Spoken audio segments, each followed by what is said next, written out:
No.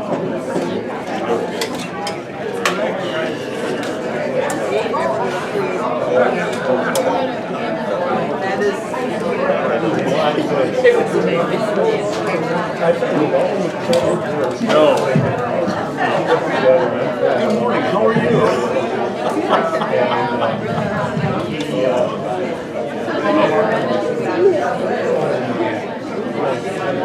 Oh, God. That's great.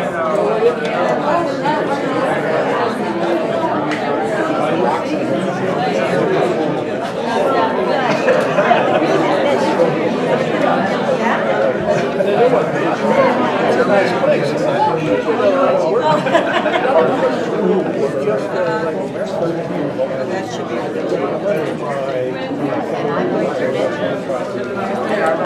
it was funny,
No, that's all right.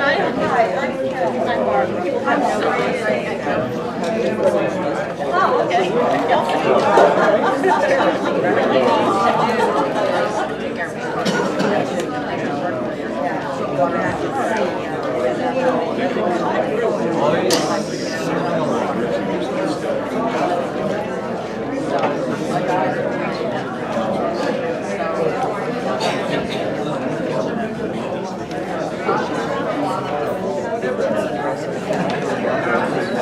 You're going now.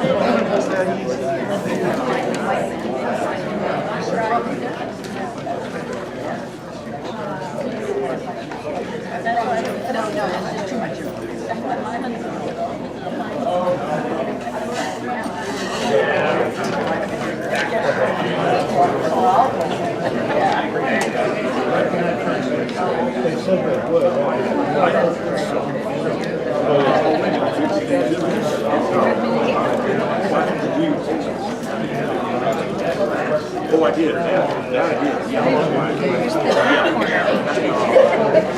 Bill, that was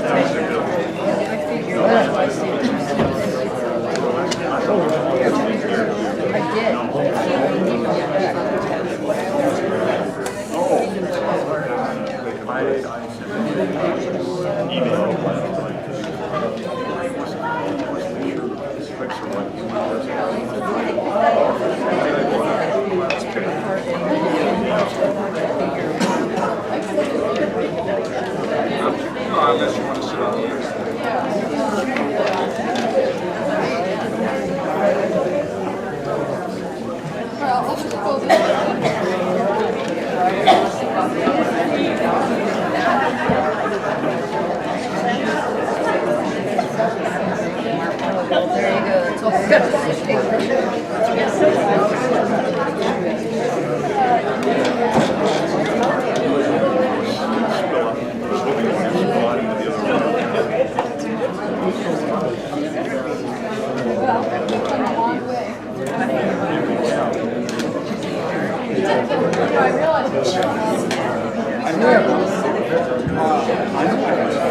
we started before that meeting. We started the secret meeting. Yeah, that's why I said it's almost a year ago. That is here. I scratched everything out. Yeah,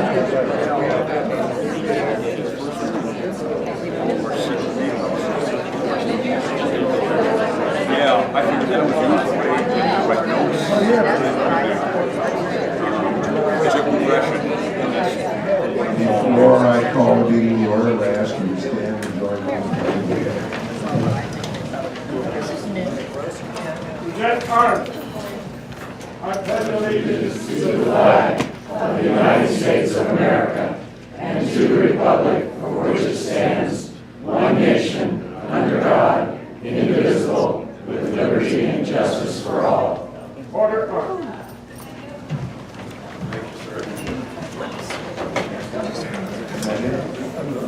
Kathy. Good morning, everyone, and I apologize for my sickness. To sit down. This is the agenda for the Pine Mountain Club Property Owners Association Incorporated Board of Directors regular meeting, Saturday, August 18th, 2018, 10 a.m. in the condo room.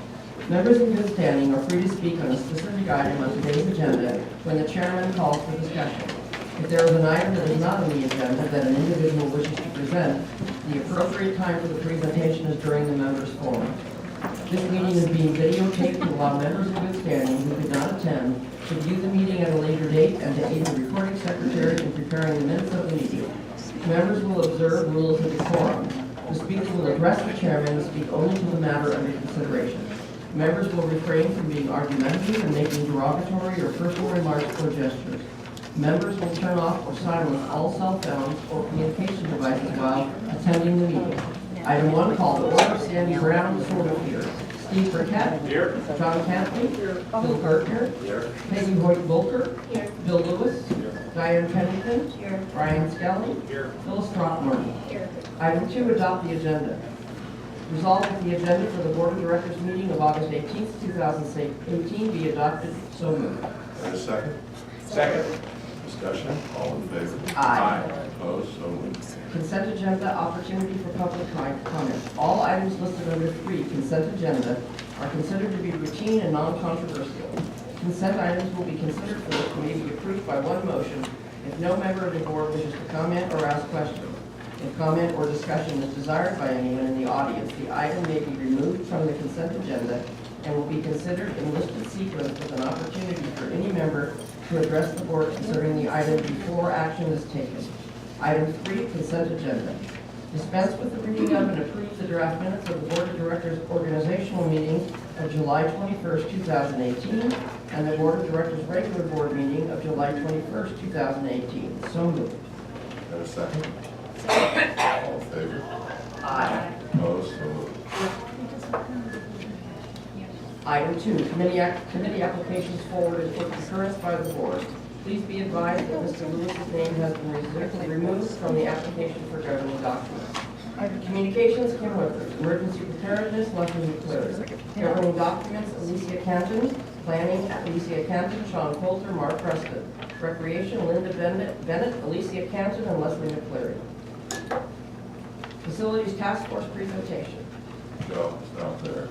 We have asked that Bill's name be removed from the consent agenda for discussion before we vote on the committee applications. The reason it's been pulled for discussion, this would be the first time that I think, at least I'm aware, of a board member serving on a committee.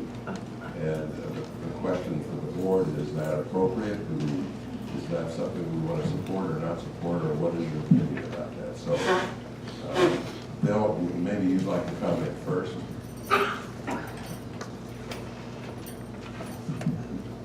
Well, my comment is only the committees I served on last year. At the conclusion of being elected, I still had committee meetings to attend and did so as a committee member. A lot of people said, well, you can't do that because you're a director. And I said, show me where it says I can't. And so the conflict of interest was discussed. We actually discussed it in governing documents at length about directors serving on committees. And I want to continue to serve, and I think this is another way to do it. I picked this committee. I think it's an important committee. I don't think there would be a conflict. I would have a vote on the committee. But again, the votes are recommendations to the board. where the board discusses and makes those decisions. And so I think it's a way for directors to continue to be maybe more involved within a committee other than just being a guest. Go ahead. Is there anything in either governing docs or in Davis Road that prohibits a board member from being on a committee? Not to my knowledge, I'll defer to John if you have. No, there is not. Does any other board member have a comment? The only problem that you have, or that you have to be careful of, is not to have so many board members there that you have a board meeting. That's the only thing that I could find as it relates to board members being on a committee. Do you have? A lot of us attend as guests, that's, so if you get a quorum at a committee meeting, then you have a problem. Do you have a comment about the principle itself? No, I did the research too, like John said, because it was still the same thing in regards to a board member not being a committee member, except with the caveat of the members, the board member numbers. I'm wondering if it is in a conflict of interest because the board member who is now a committee member may be privy, rather like a security clearance, may be privy to other information that would affect the vote on that subject that the rest of the people aren't privy to, and he's not allowed to discuss. So I'm wondering if two caveats could be applied to that, to approval of that. One, that you can only apply for one commitment. Two, that you recuse yourself from voting on anything that you have board inside information on that would affect the outcome of that vote. Becky? We actually have set a precedent for having a board member on the committee because the secretary's been on the election committee. That's by bylaw. As is the treasurer by bylaw. Both those positions are called for that way. That's not a, maybe it's not a precedent in this sense. Anybody else have a comment? John? Yeah, since there is no current prohibition in the bylaws or any rules, I would support allowing directors on committees, but if we do run into problems with what Sandy is discussing, then we may need to amend the rule on committees, the common rules of all committees, to add those two things. In fact, I would think maybe next meeting we might propose that governing documents take a look at that rule and add those, the caveats we talked about. Well, we can direct governing docs to look at it now. We don't need a motion to do that. That can just be asked. And in particular, what we decide, because there is no current bylaw or rule, we should ask the question and see what the thinks. Excuse me? Yeah, we cannot hear. There are a lot of people in the back here. We can't hear it. Everybody needs to talk louder. We can't hear Yeah, a word. we hear mumbling, but Thank you. It We'll just get sounds closer like to the mumbling. mics. Are we turned up in the back? So the microphone, speakers are in the back? Here's the mic. Okay. We're actually going to direct governing docs to add that to the rules. I propose that Mr. Lewis be allowed to go with those two caveats in mind, that he be allowed to attend. Anything else? I will make my own comment. I think it's commendable that Bill wants to do that. I think it does create potential problems down the road because you have a board member with a vote and on both issues. excuse me. You're going to remind me that I should give the chair to. A point of order, please. When you are making that, could you pass the gavel? Yes, I understand, and Pass the I gavel. will formally do that so that they'll Thank you. hand the gavel to you so I can make the comment. My concern is that you end up with a vote on the committee and a vote on the board. The other issue is I think when governing docs looks at this, we should at least preclude a board member from being an officer of the committee, so that if we had a board member who was chair or secretary of a committee and a board member, that to me would be a true conflict, because the whole idea of committees is to get the community involved and to give an opportunity for our members to participate strongly. Frankly, the board members got enough to do as a board, so that's just my own personal feeling about that. Is there any other comments from the board? No, let's let the community. We should also ask, does anyone in the audience have a comment about board members on committee? Connie, can you use the microphone? Okay. A little bit of security. Presentation. Okay. Cam, you can come up this way so you can stand. I'm on Governing Dogs, have been since 1993. And what you're saying, Bill, is absolutely correct. You want to get the community involved. However, this is a difficult committee. There's a lot of work, a lot of minutia. There's a lot of stuff that people do not want to do. So we have people come and go within 2 meetings. It's a scary committee because it's a hard committee. Bill stepped up to the plate. He knows what goes on in there. He's been with us a year, and a tough one. I fully support him being there. The committee supports him being there as a member, a voting member. This is not a common situation. We are not a common committee. We don't fit in that group. We're not rec, we're not communications. We're a hardcore standalone committee. And to get qualified people in that committee is very difficult. Thank you for your time. You spoke as a hardcore member.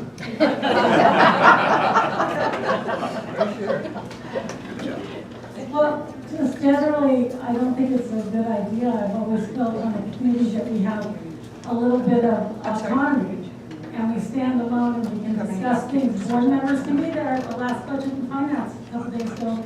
We had 3 or 4 board members there. We're not on the committee.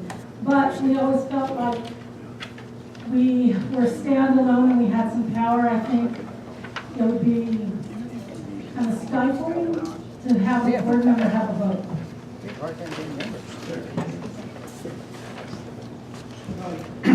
Ariel, 3566-08-001. Give us your name, I'm sorry. Speak up. Microphone. Microphone. A-R-I-E-L. Speak to the I'm sorry. My concern is that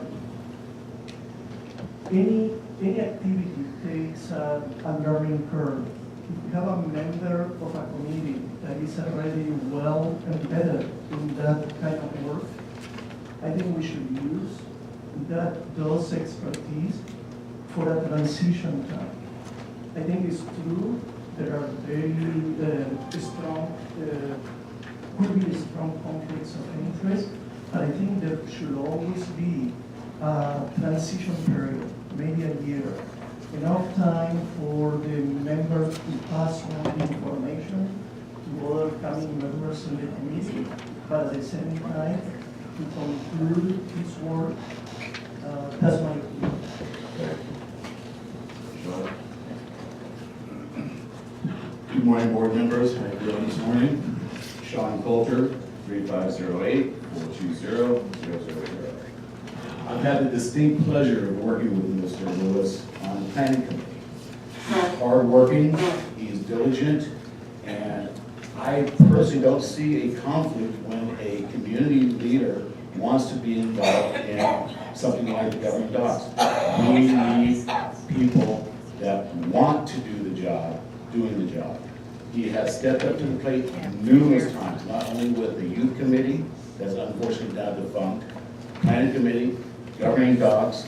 He has shown a record of solid, positive workings with our community, and I think that the goal here is to make sure that we keep going forward with whatever it is that we want to have done in the community with gentlemen like Mr. Lewis. Thank you. You're here. You're here. You're here.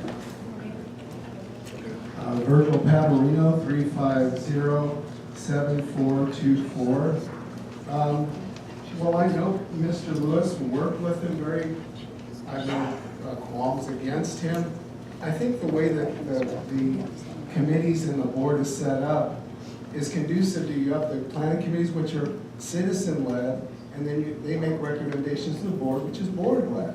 So you have a balance of power, separation of powers as it were. And I think that's important that you maintain that. Now, sure, we could have a board member too, but the thing is, it makes it very easy when a board member's on there and he has so much more information and inner workings of knowledge to dominate a meeting. I mean, because a lot of the citizens, we don't know everything that's happened or occurred. How many of you know Davis Sterling chapter and verse? I don't. That's why I like to keep it, the planning committee, a citizen-led, where it's the citizens making the suggestions and ideas and come up with things. The board looks at them, makes sure they're legal, they're right, and then they decide on them. I think we should keep it that way. I mean, no insult to Bill Lewis at all, but that's just my feeling. Alicia Cabarro-Franklin, 3507-130-001-002. I'm part of the Government Document Committee too. I disagree with Connie, and in this case, I agree with Mr. Gerner. I think there is a conflict of interest.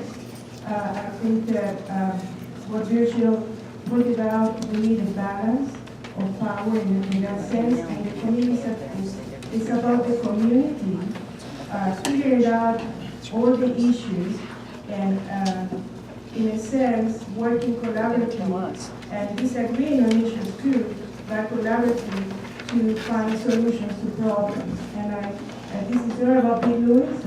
I love Bill Lewis. He has been a terrific asset for our community as a whole, but I think they should not be have the power to vote in those committees. Thank you.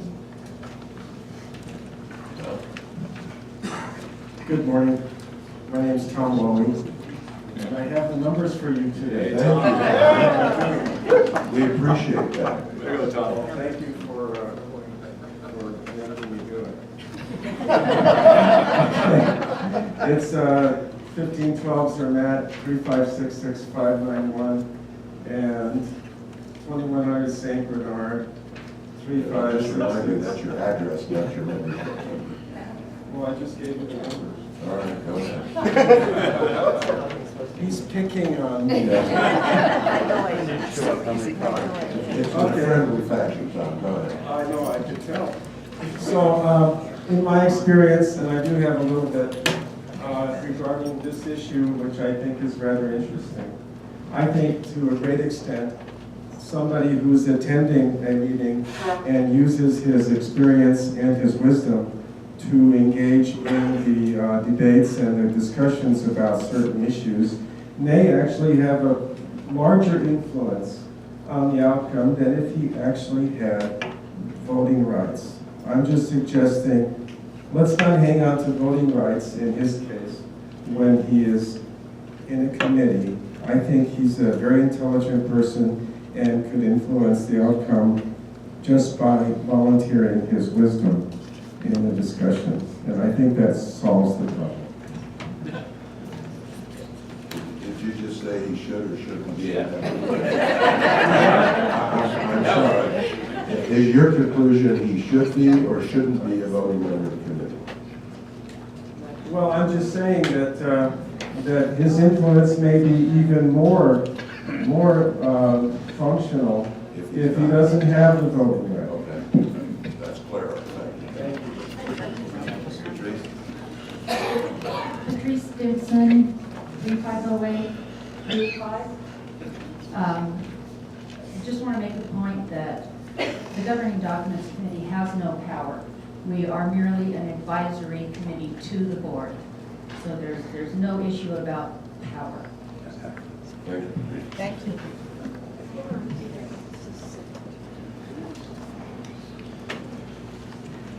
Hi, I'm Philip Gabriel, lot number 3508-386, plus I represent 6 other properties up here. I've been a member of many boards and committees, and it's true that sometimes people feel that if a board member is on a committee, they can be steered in a certain direction.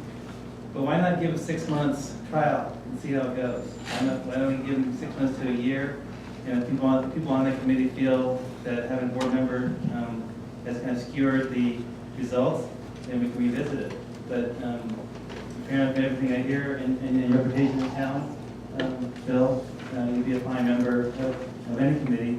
And why don't we do a trial period, 6 months to 9 months, and see how it goes? And see how people on the committee feel that they're working out. If it's not working out, then he can remove himself from the board and they continue on. I just feel we should just give it a trial period. Thank you. Thank you. You're here. Anybody else comment? Yes. Anything else from the community? All right, any other from the board? Only that this is not a referendum on Mr. Lewis. This is a referendum on the facts that someone concerns. Okay. I think if we allow this, it can't just be for one person, we either allow it or not. I don't disagree with that. Yeah.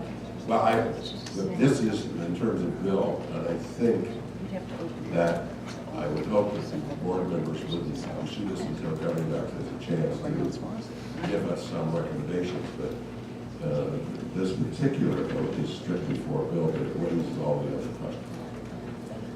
It doesn't resolve the other questions. Do we have a motion? No, I need a motion to approve bill for a member of the governing doc. We have a motion and a second. Second. Further discussion? Again, with the caveat that if there is proprietary information that Mr. Lewis knows that's not available to the committee, that he recuse himself from the vote. I would think that's acceptable, isn't it? Yeah, that's not part of the motion. No, it's Unless you not. make it part of the I would like to make it part of the motion. Would the maker of the motion accept the amendment to the motion? I would like further discussion, Okay.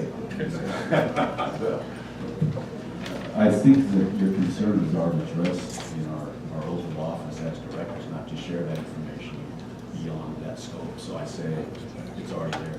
Right. Okay, would you remove your proposal for amendment? If it's understood that it's already there, yes. Okay.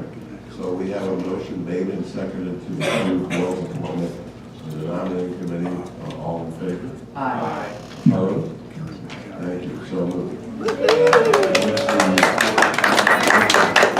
guidance to governing docs to take this issue up, John? With the guidance to governing docs to take this issue up. Okay. All right. Do we need to vote on the rest of them? I need a motion to accept the committee applications in total. So moved. Moved and second? Second. All in favor? Aye. So moved.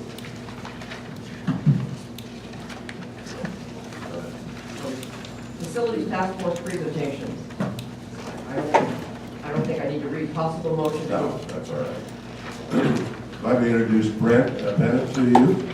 As you know, this is their first presentation to the board of the work they have been doing. And we will hear that presentation today, and I'm sure there will be other discussions to follow, but this is the first effort. The board has received the proposal this morning. So needless to say, we've had no more time to review this than you have. So this is the first presentation for everybody. You have a handout, a one-page, two-sided handout, am I correct? Is that out there now? It will guide you in this discussion. Brett, can I ask you to introduce your committee, your task force members?